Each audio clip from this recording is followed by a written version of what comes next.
Hi, this is Dr. Bill Davison here, welcoming you to another webinar in our series that we've been doing. And of course, as you can see on the screen, and the reason why you're here, this is the Arthritis Webinar. And we'll learn later on in the presentation just what the likelihood is that you may get arthritis at some stage in your life, if you haven't already got it, because maybe that's why you're watching this webinar. So let's, now that we've got everybody on board, let's proceed. So, what is it? What is arthritis? Well, it's not a simple subject. In fact, it is complicated and complex. And my task in this webinar is to help you understand it better. Obviously, I'll be giving you some simple things, some simple information, and some more advanced things so that you can actually help yourself. So you take from it what you can and use what you can. Now, arthritis comes from two words, arthro, which means joint, and itis, which means infection. Simple. However, there is an anomaly in that word or in that description, because not all arthritis involves infection. Some osteoarthritis doesn't involve infection. It mainly involves degeneration, a wearing of the joint. So really the correct term should be arthrosis, which means a condition of the joint. Now, I'm not trying to nitpick here. I'm actually explaining this to you for a reason, but because the generally accepted term is arthritis, we'll stick with that, but you need to know that it is, to some degree, not totally accurate in its description. Now, there are many forms of arthritis, but there are basically two kinds that we're going to look at. Osteo and rheumatoid arthritis. And osteo, again, putting it simply, is more age and wear and tear. Also degeneration. So as you get older and your joints begin to wear out, then they begin to degenerate, like a lot of things do. Now, rheumatoid arthritis, however, is not necessarily related to age. Even young people can get it, and it usually involves heat and swelling. I want to talk to you about the structure of the joint, so I hope you'll bear with me while we go through this, because if you want to understand arthritis, you have to understand what a joint is, because obviously we're talking about problems with our joints. Now, simply put, the joint is simply two separate bones that come together, and they're actually joined together by ligaments, which are elastic, but they can't contract due to nerve impulse. So if you stretch the ligament, it will contract back to its normal size or normal length. So ligaments are designed to stretch and then contract back to their normal. So they help the joints to move, but they don't actually cause the joint to move. They just allow movement. Now, in the joint, all joints have a lining of cartilage. And the idea for that is to prevent the bones rubbing on each other, which obviously they would wear out quicker, to minimize friction, to create smooth movement, to absorb impact, compression, or shock. Now, the joint capsule actually encloses synovial fluid. So synovial fluid provides another function, and the joint capsule actually is like a bag around the joint which keeps the synovial fluid in. Get to that synovial fluid now. So what's the function of synovial fluid?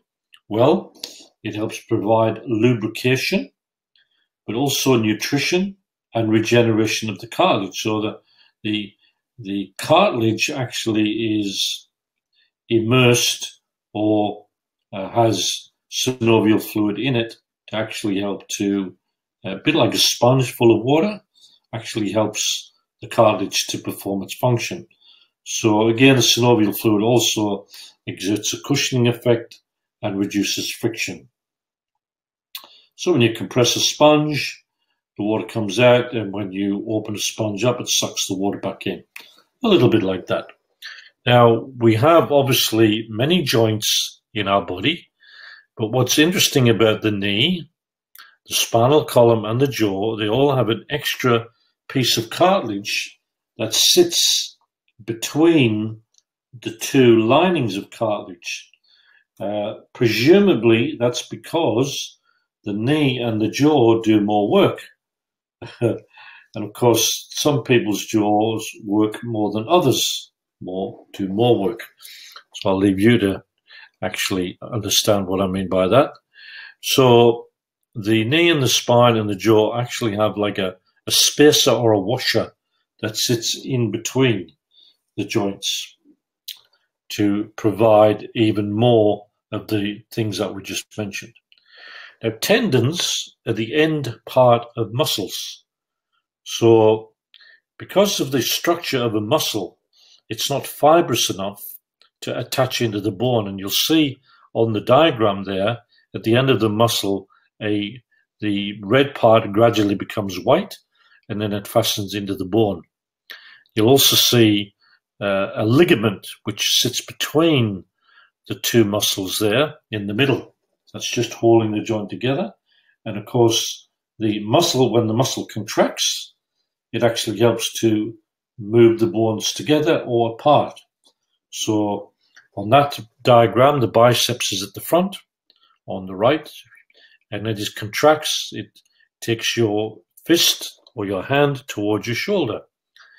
When the triceps contract at the back of your arm, it actually straightens your arm and takes your fist or your hand away from your shoulder.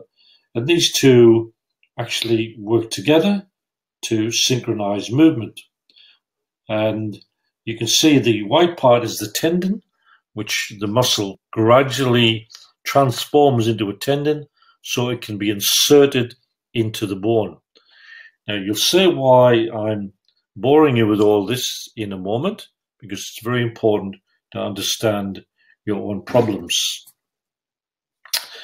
and to help yourself. So what causes arthritis? Well, putting it short, in some ways, medically, they don't know what actually causes a lot of forms of arthritis.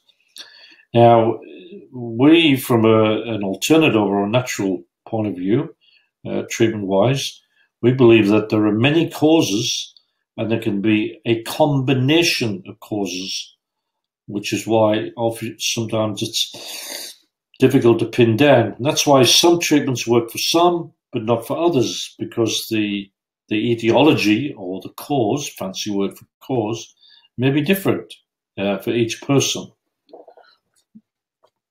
So we have the medical model, which will simply pigeonhole your condition, meaning you've got all these little boxes, and if your symptoms fit that particular box, that's the name that you get for your problem, which really doesn't help us to understand what's causing it, and therefore, by the same token, what we can do to fix it.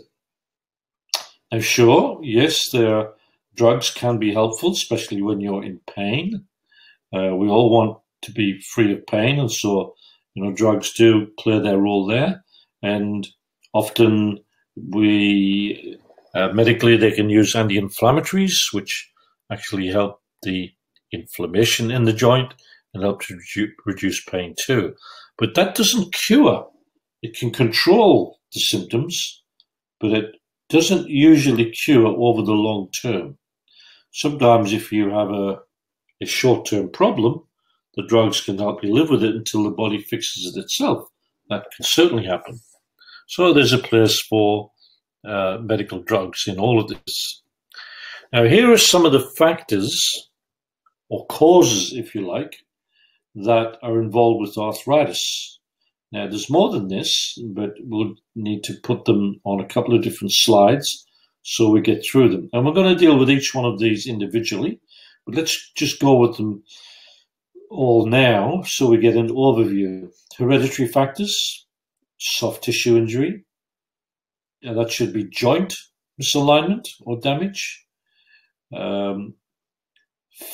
Foot function. Interestingly, the word join and joint are very similar because a joint is where you join two bones together. So an interesting Freudian slip there. So the function of the foot, diet, food intolerances, heavy metal toxicity, viral or bacterial attack, as you can see from our little gruesome microorganisms there. Free radical damage, a toxic system, nutritional deficiencies, impaired biochemical pathways, autoimmune disease, hormone imbalance, stress, calcium metabolism, and stem cell therapy. Okay. That's not really a cause, that is more a treatment, but we've stuck it in there for somewhere to put it. All right, let's go to number one. I guess you all know what hereditary factors means. It means if your parents or your grandparents or whatever contracted arthritis, then you are more likely to get it. Now, the important point I want to make here is that just because you may have the hereditary factor or the predisposition in your body doesn't mean to say you have to get it. It's not an open and shut case. You can control and minimize hereditary factors so that they do not have to be a problem for you if you know how to do that. Number two, soft tissue injury. Now, what we mean by soft tissue is not the bones. It's the ligaments and the tendons or the joint capsule. So you can actually injure any of those structures which are support the joint. And what actually happens often when you get an injury, you can get scar tissue because you might get a microscopic tear in your ligament, your tendon, or simply a bruising. And often the body, when the body heals, it forms scar tissue. Now, the problem with scar tissue is it's not usually as elastic as normal tissue. So if you get a soft tissue injury and you don't get it treated properly, that scar tissue can then cause a restriction of the elasticity of those supporting structures around your joint. So it can ultimately lead to stiffness, which, of course, as the joint gets stiffer, it begins to degenerate more and it get a buildup of calcium. So soft tissue injuries are very important to be addressed either as a preventative for arthritis, or even when you've got it, they need to be actually looked at as part of the arthritis treatment. Now, number three, we've got joint misalignment or damage. And these usually occur in conjunction with a soft tissue injury, such as trauma, an accident, or overuse or wrong use of a joint. The joint can be out of alignment. If it's out of alignment, you may get uneven and excessive wear and tear. So the example there is if you think of your tires. If your wheel alignment is out on your car, on your tires are going to wear out unevenly. And when you have two bones that are separated by cartilage, and when that cartilage begins to wear excessively or even unevenly, guess what happens when you fracture two bones? You reset them so that they're placed in close proximity, and then you get a calcium buildup to actually heal the break in the bones. So as your cartilage wears, or even unevenly, and those bones get closer and closer together, you get a calcium buildup, which can actually act like a fractured bone. So it begins to solidify.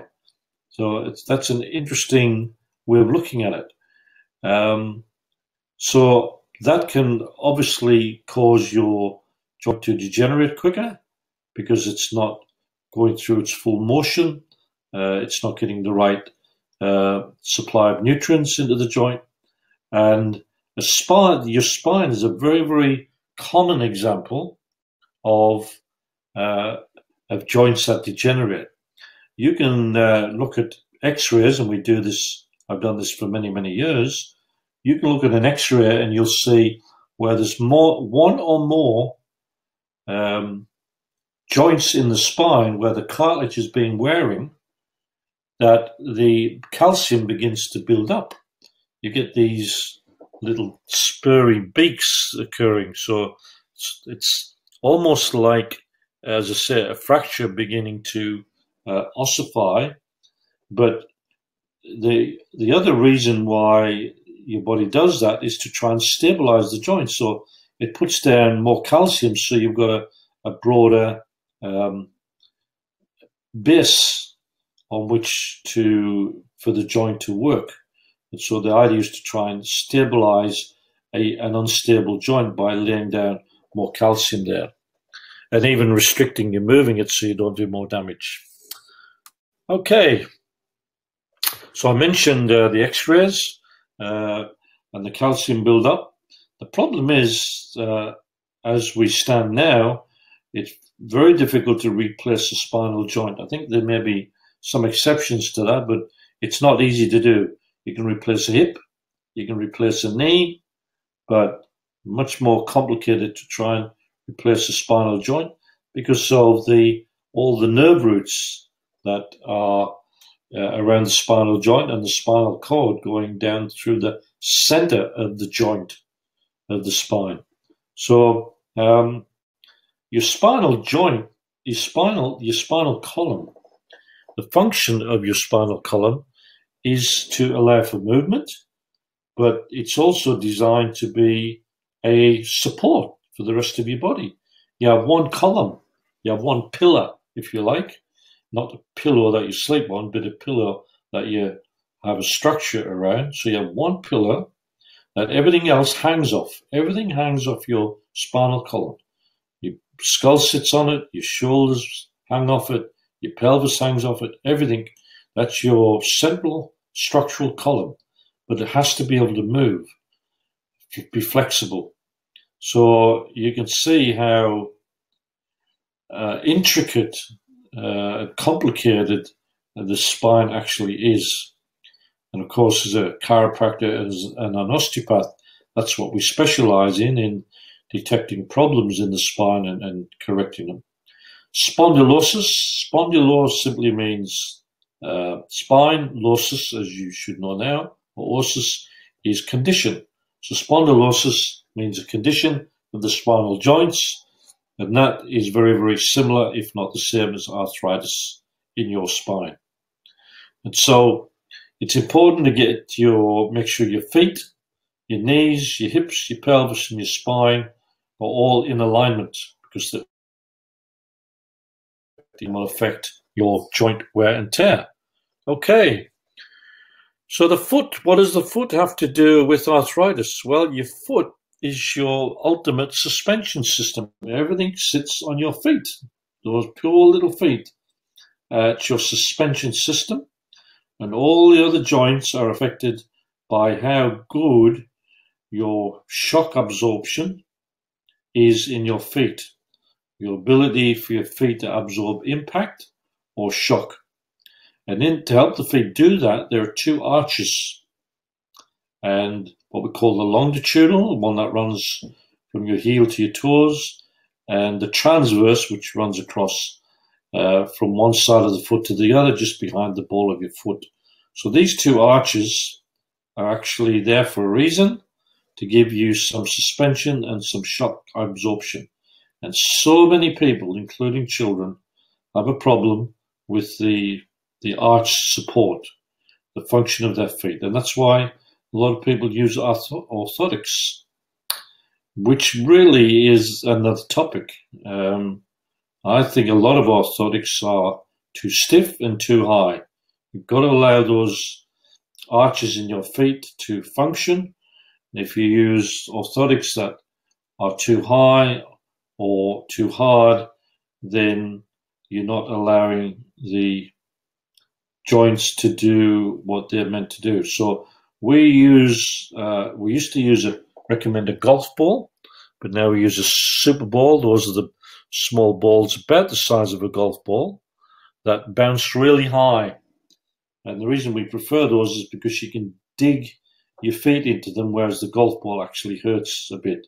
So the idea is to put the ball on the ground, put your foot on the ball, and massage the arches of your feet with the super ball. And what that does, that actually helps to push the arches up, and it actually helps to stimulate and strengthen the muscles of the arches. So your arches are formed by both the structure of the bones, the joints, and by the contraction of the muscles, and of course the ligaments. So here we're now applying what we've already learned about ligaments, about muscles, tendons, and about the joints. So again, we talked about the spine being a complex mechanical system, and the feet are too. So any feet problems, get out the Super Bowl, go buy one, make sure your dog doesn't get it, you won't get it back. And just for a couple of minutes, a couple of times a week while you're watching TV, put the golf ball on the floor, put your foot on the golf ball, and massage sideways and backwards and forwards. All right, moving on. Diet. Now, there is some disagreement as to whether diet can actually affect arthritis. Some experts say it doesn't, but I'm sure most of you who may suffer from arthritis have noticed that some foods will actually make your arthritis worse. And so regardless of what the experts say, if you've had that experience, then you know from your own experience that what you eat can actually affect your pain in your joints. Now, this is a little sidebar at the moment, but I'll mention it anyway. A lot of people can tell when it's going to rain because they get an aching in their joints. And my understanding of that, and I emphasize it's my own, we have what's called barometric pressure. In other words, the atmosphere has a pressure that it imposes on us. Maybe that's something to do with gravity. I don't want to distract you too much. But there is something called the pressure from the atmosphere that is exerted on us. And it can vary. And because we have a little sac of fluid inside our joints, when the atmospheric pressure increases, that's going to compress that little sac of fluid more. So you're going to feel it in your joints. And when you compress that little sac of fluid, then it's not going to do its job as well. So, in my view, and we'll get to that a little bit later, diet certainly can affect your arthritis. Now, if you took notice of all the books on arthritis that deal with diet, well, you wouldn't have much left to eat. So what's the answer? Because what aggravates one person's arthritis will not aggravate another person's. Simple. So you can do a trial and error, or you can get tested to see what foods might be a problem for you. And that's what we do in the clinic. We test individuals to see what is a problem for them, that they have a sensitivity in their joints. And some of the ones that we found that are common are tomatoes, strawberries, milk products, food chemicals, certain meats, especially preserved meats that have chemicals in them, alcohol, wine, and wheat. And there are others, but I just wanted to mention some of them. So simply speaking, eating less eating less flesh, dairy, junk, sugar and refined carbohydrates, that is cakes and biscuits and white flour and white rice, etc., and more fresh fruit and vegetables will make a big difference.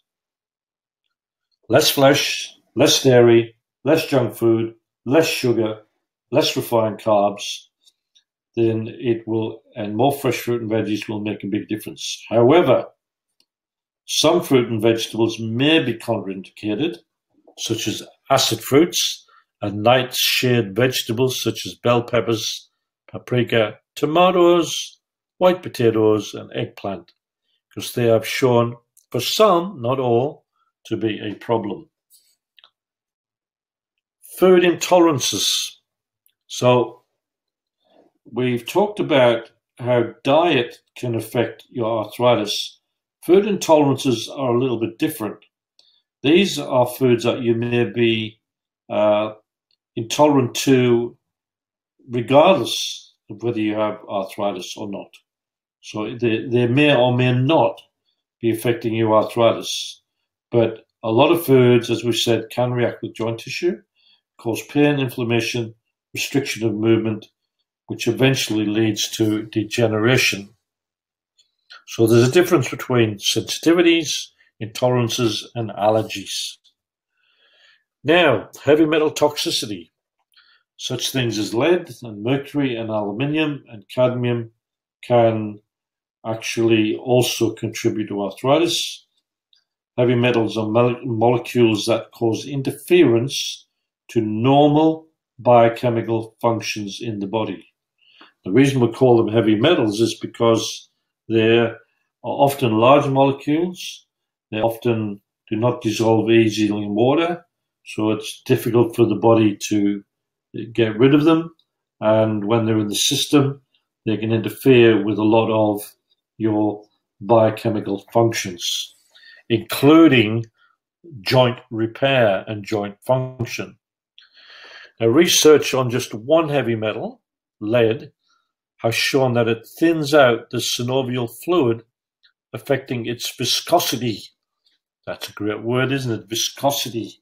So think of a car engine and how you have to put in oil that has a certain, if you like, consistency or thickness. It's no good if the oil is too thin. It's no good if it's too thick. So it has to be just the right consistency, and they call that viscosity. Now, so what lead has shown is that the synovial fluid, we talked about that earlier, how it helps to give cushioning and nutrition, reduces friction, wear and tear, it provides nutrition, it thins it out, makes it too thin. So it's like putting very, very thin, if you like, or not the right consistency oil into your engine. Your engine will wear out quicker. And lead is very difficult to eliminate from the body unless you know how to do it. The solution. Okay, so we've gone through all the list of many things, but still dealing with this one on heavy metals. Okay, one thing you can do is there's certain herbal formulas that will help get heavy metal out of the body. Often yellow dock, St. Mary's thistle are just two herbs that can help. Colloidal minerals may help. Colloidal trace minerals, that should be, because they carry a negative charge, and most of the baddies we've talked about are positively charged. So the negatively charged colloidal trace minerals can attach or attract to the positively charged inorganic minerals or metals and help to get them out of the body. Pectin powder, which comes from apples, is found to be able to do that as well. You can buy pectin powder. And basically it's the job of the liver and the kidneys to process the heavy metals out. And I was surprised to find that the kidneys can be just as important, if not more important, than the liver in actually getting these things out. So if you understand what the liver does generally, it basically makes what the body needs or prefabricates. In other words, it puts chemical compounds together. It also dismantles chemical compounds, those that may be harmful to your body, so it has to break them down. But it's the kidneys that actually filter these things out and decide whether, as the blood's going through the kidneys, does it want to keep it or does it want to get rid of it? So we can see why the kidneys are so important. Even though the liver breaks things down, the kidneys still have to eliminate them. Interesting. Okay, back on the list. Viral and bacterial attack. Has been shown that viruses and bacteria, which I like to call microorganisms, can attack your joint tissue. In the book Arthritis Holistic Therapy by Dr. Donsbach and Als Leben, they identified a kleptic microbe. So that's what they call it. Kleptic microbe can actually invade the synovial fluid. The baddies love the synovial fluid because it's very rich in nutrients, and they love to get in there and invade in there. It's like having a big party, as you can see from our little guy down the bottom. Once they're in there, it's like food galore. And they also found that injecting a rabbit with a certain type of bacillus can actually cause the rabbit to get arthritis. So here you can see, just from these two examples, how viruses and bacteria can actually affect your joints. In fact, there was a clinical trial they did with a certain vaccine where they took 24 cases of rheumatoid arthritis, aged between 20 and 66 years old, that had the disease between 2 months to 20 years. Now, rheumatoid arthritis is basically medically incurable. And you can see from the picture there the deformity that's occurring in the joints as the joints break down. So it's not, well, we're not saying rheumatoid arthritis can't be helped, but it's difficult to reverse it and cure it. But my experience has been is that for some patients you can minimize it and reduce it. So this clinical trial, they found that from those 24 cases, 20 were totally corrected and 1 had minor improvement from this vaccine. So I know you're going to ask, okay, where's the vaccine? How do I get the vaccine? Well, I have absolutely no idea because they didn't indicate how or where it was available when I saw the research. So I don't know why, but that's just the way it is. So the point being, though, if one bacteria can contribute to arthritis, so can others, including viruses. So bacteria and viral attack can be a direct cause of arthritis. However, bacteria and viruses can also affect the immune system, which can lead to inflammation in the body, which can then lead to further aggravation to the joints. So you're getting a double whammy. You're getting the microorganism attacking the joints. They also affect other parts of the body, which then can weaken the immune system, which then can cause too much inflammation, which, as you know, can only make things worse. And many people got arthritis, in inverted commas, after a bad infection or stressful experience, or both. So an injury can damage the joint, which can also lead to a microbial invasion. So when the joint is damaged, it's more susceptible to a microbial invasion. So again, another double whammy. The injury affects the joint, so can the bacteria or the virus. If it invades the joint, that can affect it too. So arthritis is often caused by these two things later on. It may not happen straight away. So it's why it's really important when you do get an injury to get it properly taken care of. So what's the solution for this, especially microbial attacks? Obviously, prevention, a healthy immune system, proper treatment, which we mentioned. Talking about microbes now, vitamin C, certain herbs, natural substances that are antibacterial and antiviral.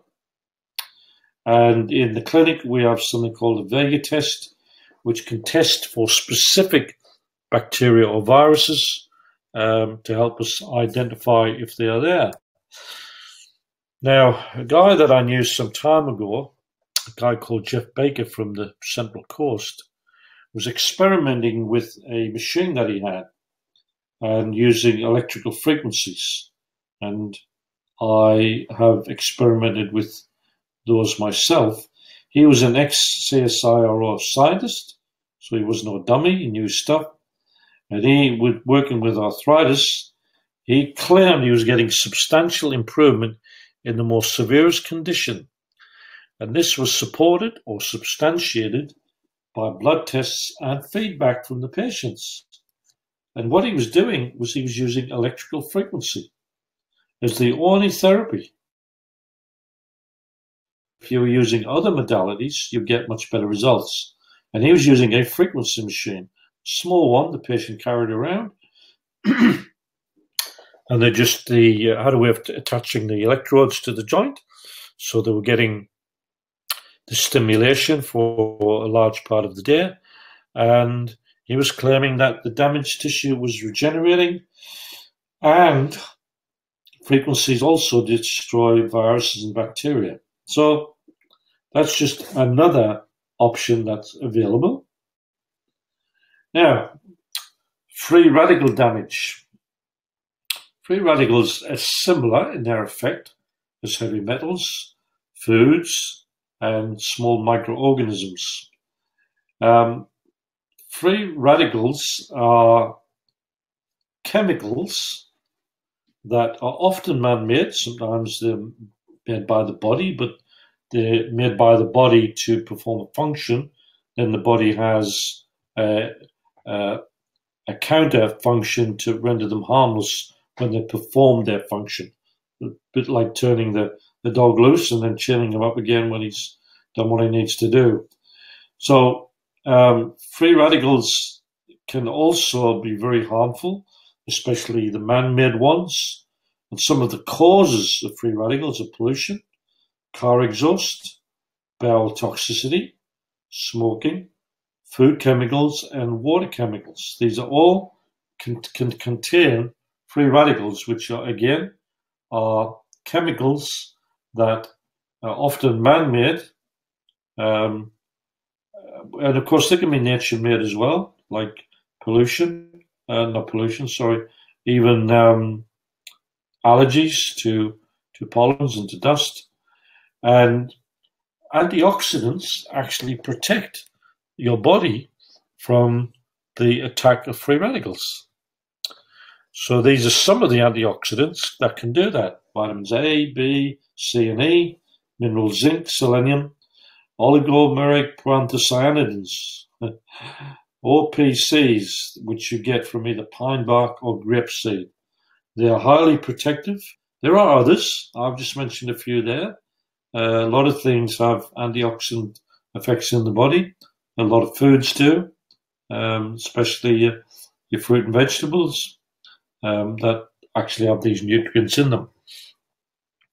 So they actually help quench the effect of the free radical. Free radical usually has one less electron in its orbit around the nucleus, so the atomic structure or the atom, which has the electrons surrounding the nucleus, there's one less electron in the orbit, which makes the molecule very unstable. And what it does when it gets in the body, it actually steals electrons from the good molecules in your body, causing a cascade effect, which then destabilizes the normal function of your body chemicals or the molecules. What antioxidants do is they donate, would you believe, an electron to the free radical to render it more harmless. or less harmful. So that's what antioxidants can do. Now, a toxic system. It's important to keep your body balanced. Your body's detoxing all the time. It has to. It has to get rid of the byproducts of metabolism. And so as you are producing energy, as your body's repairing itself, it's got waste materials that it has to get rid of. And you have to keep that balance so that you're eliminating all of your buildup of impurities. So you have to prevent that building up. Now, you can get additional toxicity, obviously, from the wrong kind of diet, from the wrong kind of environment, putting the wrong things into your body. So these all add to the body's toxic load. So you've got to keep the balance, prevent the building up. That's why doing a detox every so often helps to reset the balance. So you can go to my webinar on detoxification and rejuvenation to see how you can actually do that. And many times when the toxins build up, the body's got to store them somewhere, and they have to sometimes get stored in the joints. And the joints have their own byproducts to get rid of, not just some of somebody else's rubbish. Imagine everybody in the street dumping all their rubbish into your bin. Wouldn't work very well, would it? Okay, solution. We mentioned the detox, rebound exercise. I'm a great believer in rebound exercise. I've been doing it for almost 40 years. It's exercise on a mini trampoline. And as you can imagine, there is much less impact or shock going into your joints because you're on a mini trampoline. So the effect is cushioned. Not only that, your joints are meant to compress and decompress to pump fluid in and out of the joint, to move the fluid in and out of the cartilage sponge. So doing rebound exercise actually facilitates that. And at my age, I can still jog on the beach. Maybe that's just luck. Maybe it's good management.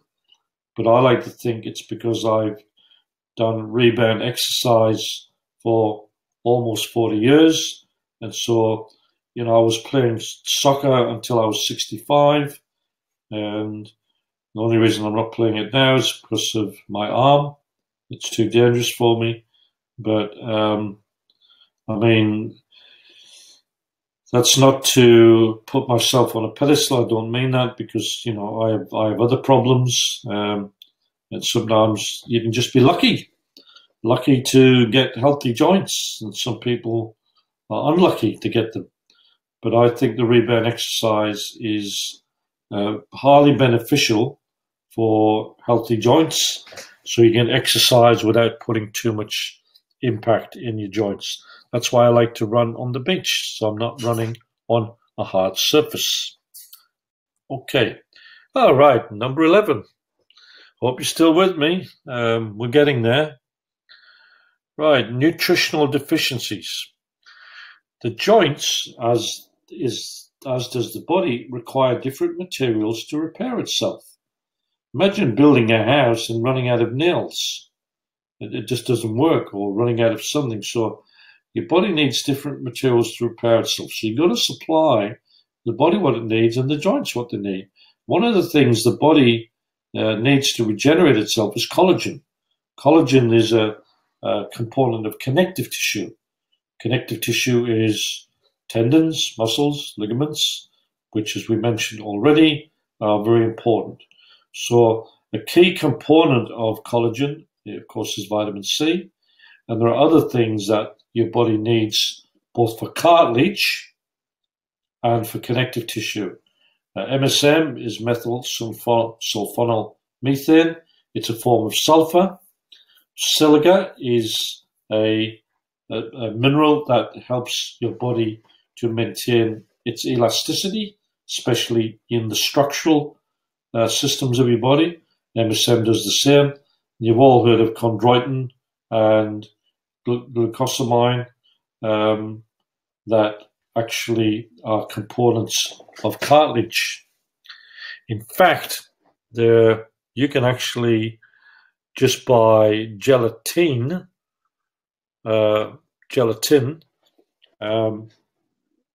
Jelly is simply, which we give the kids or use in trifle, jelly is simply gelatin with sugar. And if you just get the gelatin, sometimes just taking a teaspoon of gelatin once a day can make a big difference to arthritis because it's got the chondroitin and the glucosamine in it. Now, sometimes the body struggles to break it down from the gelatin. Gelatin is simply, guess what they get gelatin from? The cartilage of animals. That's what it is. It's simply the cartilage of animals. So they break that down, they process it, you can buy it as a powder. So the body may or may not be able to extract what it needs from the gelatin, but that's a very, very cheap, easy way of doing it. Or you can buy the chondroitin and the glucosamine separately because it's been processed out. Okay. Now, we're still talking about nutritional deficiency, but your adrenal function is very important in the repair of your joints because it's involved in protein tissue synthesis. That means how you regenerate or repair or replace the structures around your joint, which are made of protein. And of course, calcium is a very important factor, which we'll get to soon. So let me give you a simple solution to all of this. There are basically a couple of things that I recommend. One is a product called Arthritis, which is a powder that's got a lot of things in it. It's got the chondroitin, it's got the glucosamine, it's got the MSM, got all those things that almost everything. It's got silica. It's got almost everything you need to provide the nutrition for your joints. But it's difficult to put essential fatty acids, which are your oils, either your fish oils or your krill oil or your evening primrose oil. So essential fatty acids are important for joint function, and you can't put that in there. I often recommend the Arthritis and the silica together. Both are powders.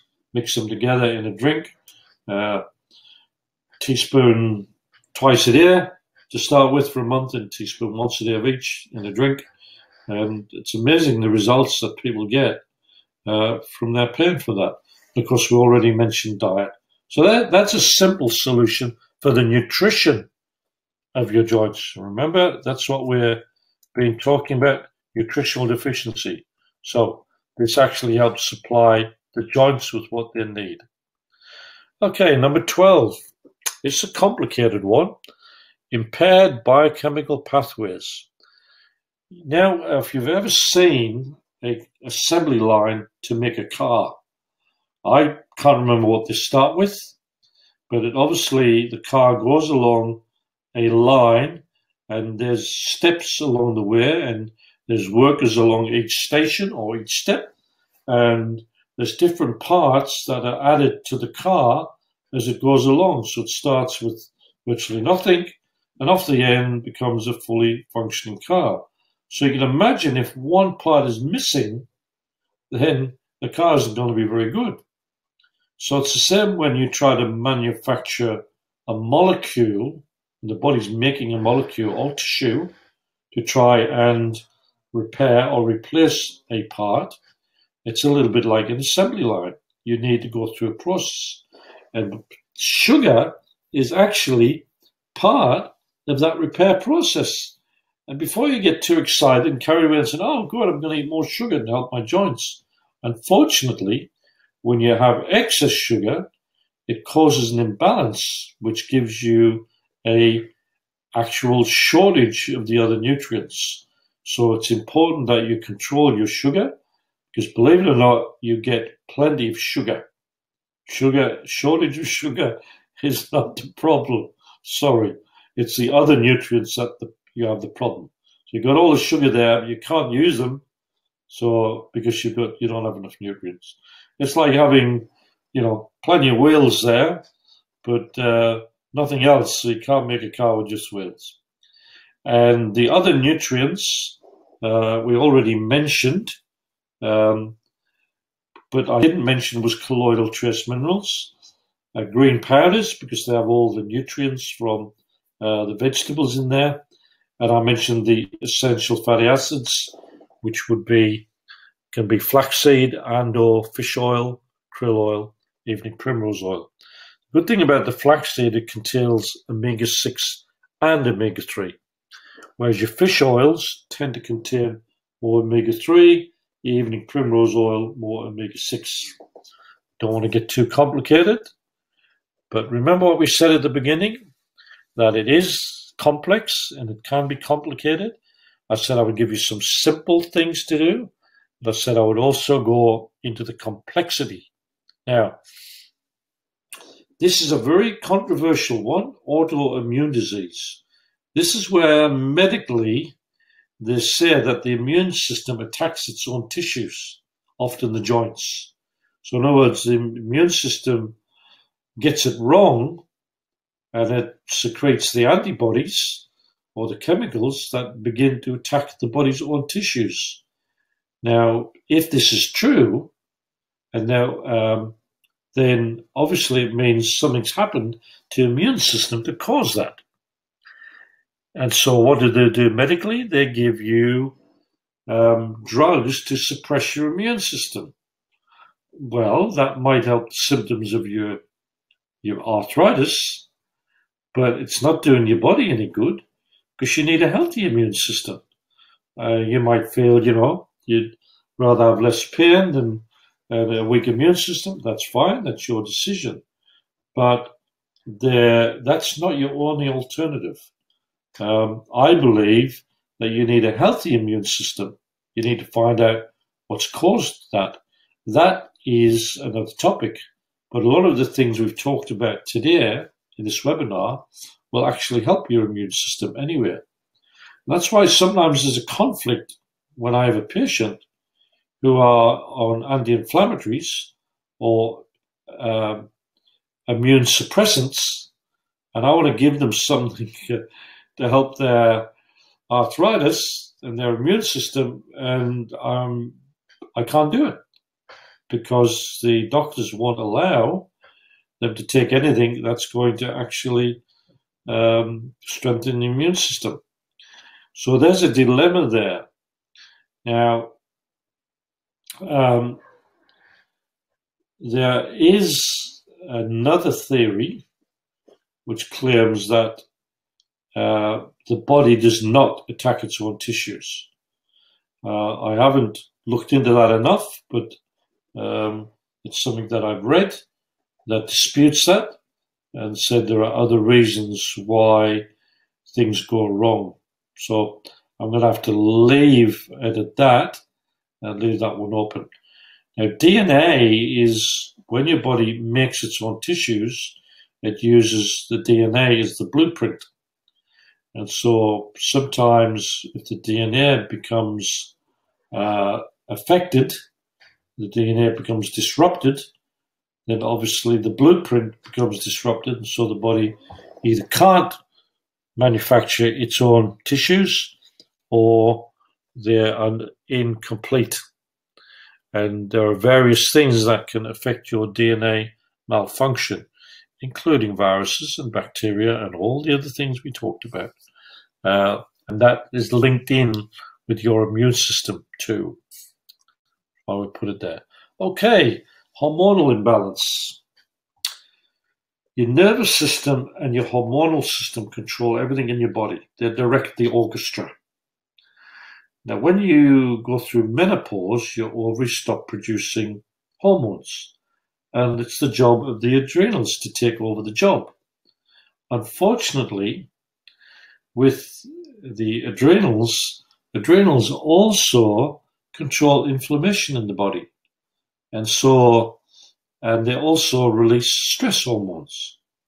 So if you've got stress, if you've got inflammation, and then you go through menopause, you could be actually in for a tough time because the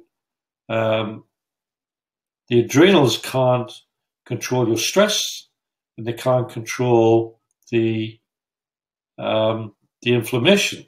And so menopause can actually contribute to arthritis. That's what we're saying.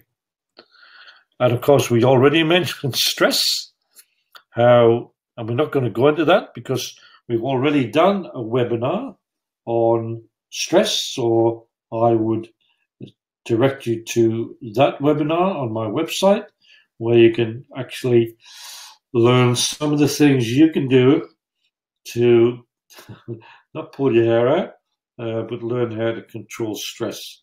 I think from memory, it's not called stress webinar, it's called the number one factor of all top achievers or something like that.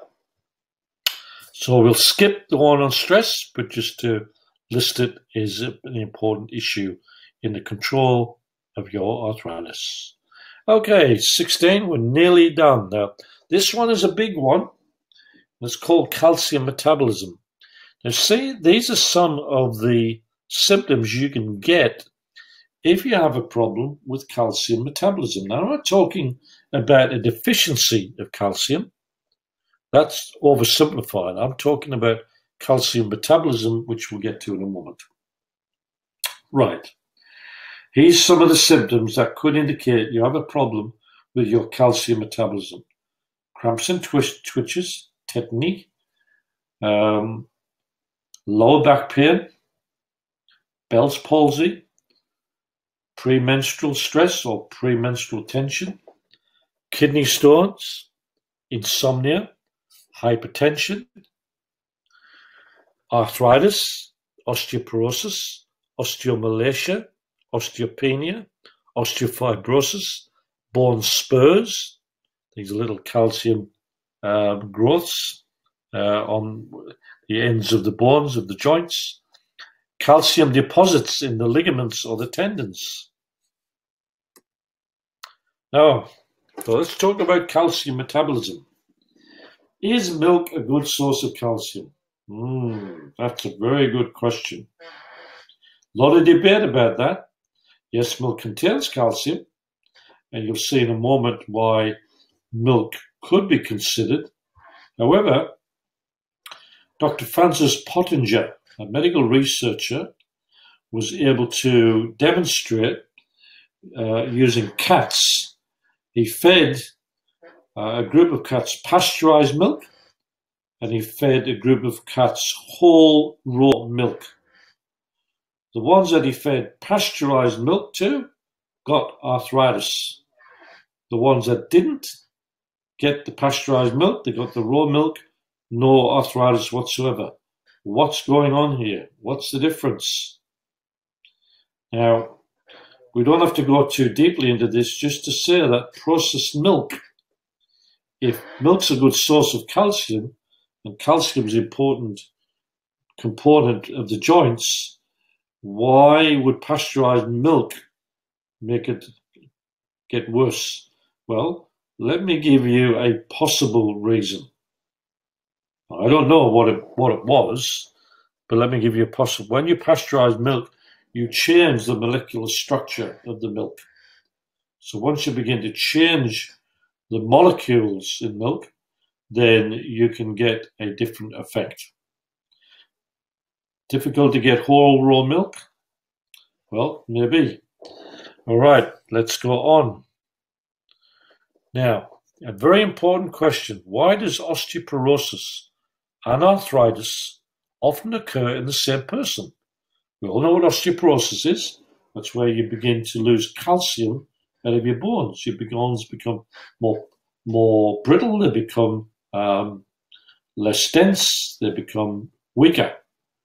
So because they lose calcium.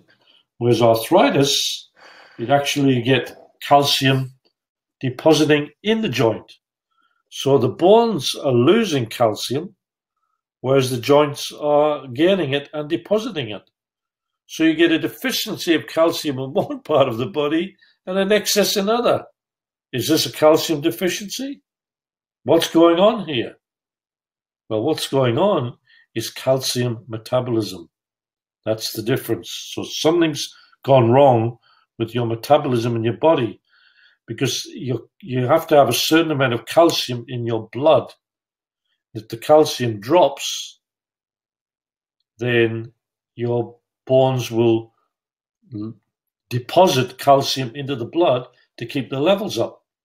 And if the levels are too high, then it can get deposited in the joints. So that gives us a little clue. So stomach acidity is one. People talk about alkaline acidity is bad. Everyone needs to alkalize.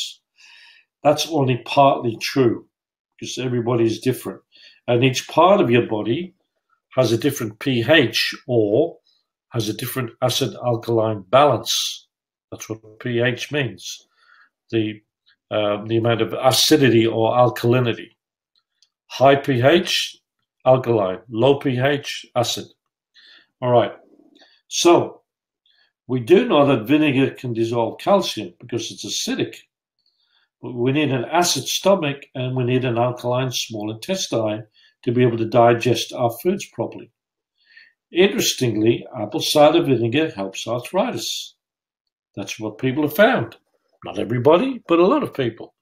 So apple cider vinegar helps to increase your stomach acidity. And when the contents of your stomach move into the small intestine, that acidity of the contents causes the small intestine to release its alkaline enzymes. So it's like a swing. The acidity triggers the alkaline reaction. So you need that acidity in your stomach. And believe it or not, folks, most people as we get older, we lose the acidity in our stomach. And when the pH becomes not high enough, sorry, I would say not high, when the acidity becomes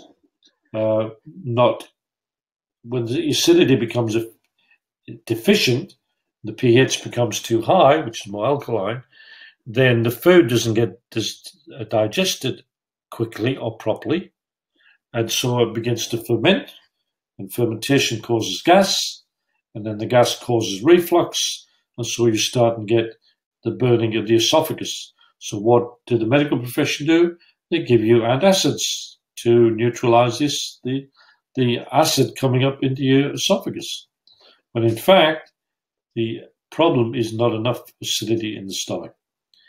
What's that got to do with calcium and with arthritis? Because you need an acid stomach to break down your calcium. So you could always take half a teaspoon of apple cider vinegar and half a glass of water with your meals, and that may even help. Now, a lot of calcium can pass through the bowel that you take, even 75%. So your calcium needs to be what we call bioavailable. So elemental calcium means it's not from a plant. It's not bioavailable. You can put the calcium in, a bit like eating chalk. It's going to be very difficult for the body to break that down. Not impossible, but difficult. And so it's just then eliminated. So your calcium has to be bioavailable, which means best to get your calcium from plants, not from the element calcium. A bit like sucking an iron bar and expecting to get iron from it. Best to get it from the plant, not the elemental mineral or metal. Okay, now bones are made of phosphorus as well as calcium, and there was in the bones you need 2 parts calcium to 1 part phosphorus, but most of our foods have a higher phosphorus ratio than calcium. Now, and I'm going to show you a table in a moment showing this ratio of calcium to phosphorus ratio in foods. And I did a research paper on calcium many years ago. And what I was doing, I was using vitamin C, alfalfa, kelp, and cod liver oil to actually help people with their symptoms of arthritis. And I was getting good results. This is in a very early stage. And remember we talked about, and of course I've learned a lot since then, we talked about vitamin C, how it's used to create tissue repair for the joints. Alfalfa is very high in minerals, but alfalfa has something else very interesting about it, which I'll show you in a moment. Kelp, also very high in minerals, and cod liver oil, of course, has your some of your essential fatty acids in there. So I did the research paper on the calcium-phosphorus ratio. So interestingly, here's the food on the left, there's the calcium up the top, and there's the phosphorus. So the ideal calcium-phosphorus ratio for your bones is 2:1. Now beef has 1 calcium, 17 phosphorus. Liver and kidney, organ meat, 1 calcium, 44 phosphorus, and so on. But look at alfalfa, 8 parts calcium to 1 part phosphorus. Now, it doesn't mean to say that you want to get all of your calcium phosphorus from the one food. You're obviously going to use a mix. Interestingly, how they've got a mouse down there, when you take the whole mouse itself, it's got 2 parts calcium, 1 part phosphorus. Why? Because obviously you are taking into account the bones of the mouse, which are already 2:1. Apple, interestingly, it's 1:1. So grapes are 1:1. And so you can see how some of them have a much higher phosphorus to calcium ratio. Now, I'll say we do need phosphorus, but it's important to keep a balanced diet in that. Yogurt, interestingly, is 1:1. Now, cow's milk has 1.3:1, which would seem to be ideal. But remember we talked about the cats, the research, the ones fed pasteurized milk didn't do as well. So even though you might have a good balance of calcium to phosphorus, it's got to be bioavailable calcium. So that's why your leafy vegetables, dark leafy greens are very good. All right. So now the fertilizer that farmers used to use was NPK. Now, which I presume is nitrogen, phosphorus, and potassium, which means that there's a lot of phosphorus in the soil, so you're going to get more phosphorus in the plants that are grown. Whereas gardeners often use limestone, which is really calcium. So if you're a gardener, using the limestone actually can actually increase the calcium in your plants. Okay, now milk. Another thing about milk is that milk has a sugar in it called lactose. Lact meaning milk, ose meaning sugar. So lactose is the sugar in milk. And they found that if you are lactose intolerant, it can actually interfere with the absorption of calcium. So there again, that's putting that milk, the dichotomy with milk, good or bad. Interestingly too, coffee, tea, and cola drinks contain caffeine, which guess what? Leaches calcium out of your body. Ooh. So you say, oh, I'll just put lots of milk in and that'll fix it. Don't think so. And some drugs, like diuretics, can actually cause an uptake of calcium. Don't think that's right. I think it probably causes excretion of calcium. So let's ignore that one, shall we? Too much fruit that has fiber in it can also affect the calcium uptake. So let's go back to the drugs. The diuretics can affect your calcium uptake. That means they can affect it adversely. So these are things that affect your calcium absorption adversely. Diuretics, too much fruit, interestingly, the fiber. So you want to increase your calcium, more vegetables, more dark leafy greens, more juices. You could take a calcium supplement, of course, but you can get alfalfa tablets. You can also get spirulina and other super greens, which we'll get to right at the end. You can also lose calcium through sweating and diarrhea, and athletes are particularly prone, obviously, because they sweat and they're using their muscles a lot. Now, another factor you need for calcium absorption is vitamin D.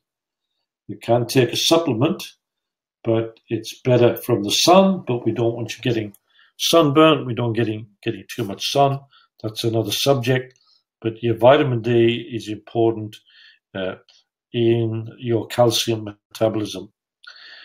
Hormonal imbalance significantly affects your calcium. Estrogen reduction can cause calcium loss. So when you start losing your estrogen, when you go through menopause, you can also lose calcium as well. Same as low testosterone in males can cause calcium loss. We talked about raw and pasteurized milk already with the cats. Now, as we also mentioned, calcium metabolism can cause us to lose it from our bones, deposit it in our joints and our kidneys and our soft tissues. So the body's metabolism is really important in calcium metabolism. And the pH of the blood is part of that. So the pH of the blood has to have the right acid-alkaline balance. Otherwise, the calcium will not come out of solution. If you have the right acid-alkaline balance, the calcium will not come out of solution. That means it stays dissolved in the blood, in a sense. But if you lose that acid-alkaline balance, then your calcium will come out of the blood, possibly into the joints, into the kidneys, into the soft tissue, and you have that cycle which you mentioned earlier about it moving from the bones into the blood, from the blood into those other areas we just mentioned. If your acid-alkaline balance is not right in your blood, so that's why it's important to keep that correct. But that is another topic. Now, there are certain cofactors which you need to be able to make bone, and one of those is trace minerals, colloidal trace mineral or trace minerals, best in colloidal form, and boron, which is a mineral which is often overlooked. And often in our clinic, we put our patients on boron to help them with their osteoporosis. Okay, coming to the end. Wow, well done, you're still with me. You're probably already aware of stem cell therapy. And I threw this one in there because it's fairly new. There's different types of procedures you can have to actually help your joints repair better. One is where they take blood, take your platelets, and where they put it through a machine, then put it back into your body to actually help, or into the joints, affected to actually help the joint repair better, regenerate better. Then, of course, there's stem cells, which they take from your fat, and they, again, put them through a process, and then they inject your own stem cells back into the joints. What a stem cell is, it's a stem cell that can transform itself into any other cell of your body.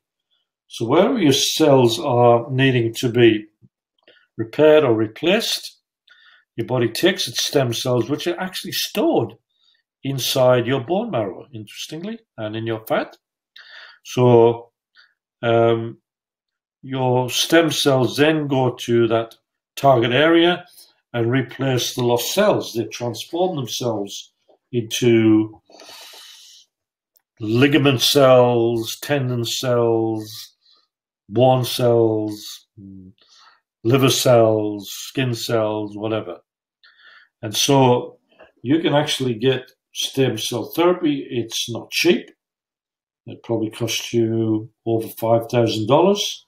And it works for some people, but not for others.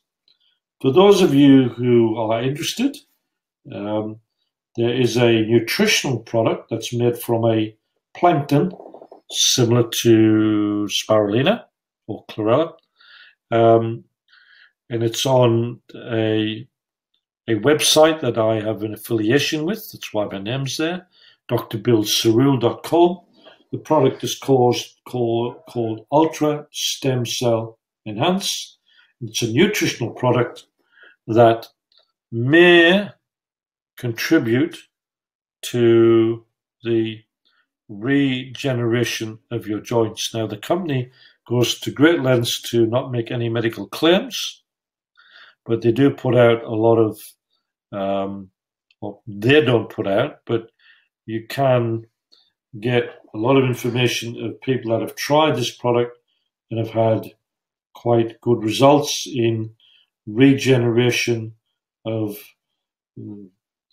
their body or different parts of their body, and in some cases with the joints. So that's if you want to take it further. So now, finalizing now, it's estimated that 75% of the population will suffer some form of arthritis over the age of 50. And almost everyone will get arthritis at some stage. That's how important it is. So here's the simple solution for you. The Arthro8, we mentioned already, it's an all-in-one product, almost all-in-one, has most of the things in there that you need. Some extras to make it work better would be the Fulminate, which contains colloidal trace minerals. These are available on my website, Dr. Bill Davison. You just have to go there and you'll find the Arthro8 and the Fulminate there. You'll get a better result if you use extra silica and essential fatty acids, but that is your choice. Some people do quite well with just the Arthro8. So if that's all you want to do, you can start there. You can do 1, you can do 2, you can do 3 or 4. It's entirely up to you. Maybe you just want to do 1 at a time. But if you're going to do 2, I'd probably suggest the Arthro8 and the Fulminate to start with. And then further down the track, you can add in the silica and the essential fatty acids when you can see which ones are working the best for you. So I think that's covered, it's more than covered the subject. I know it's lengthy. What we're going to do for you, if you, we're going to give you a special offer. If you purchase any product that's been mentioned in the webinar, meaning the Arthro8 or the Fulminate, we'll give you a free copy of the Arthritis Handbook, which contains everything we've talked about today on our webinar, plus more information, which you'll then have as a ready reference, so you can look at it at your pleasure. So there's your special offer. If you just go to the website, you'll see it indicates there you can get the special offer and you can get the products. So I want to thank you for sticking with me, because it's certainly been nearly probably an hour and a half. I try to keep them under an hour, and some of my webinars are even 40, 45 minutes. But be that as it may, I thank you for your attendance, and I look forward to seeing you on our next webinar. Thank you. This is Dr. Bill signing off. If I can find out how I'm going to do it. There we go. I'm getting better at this. So goodbye for now.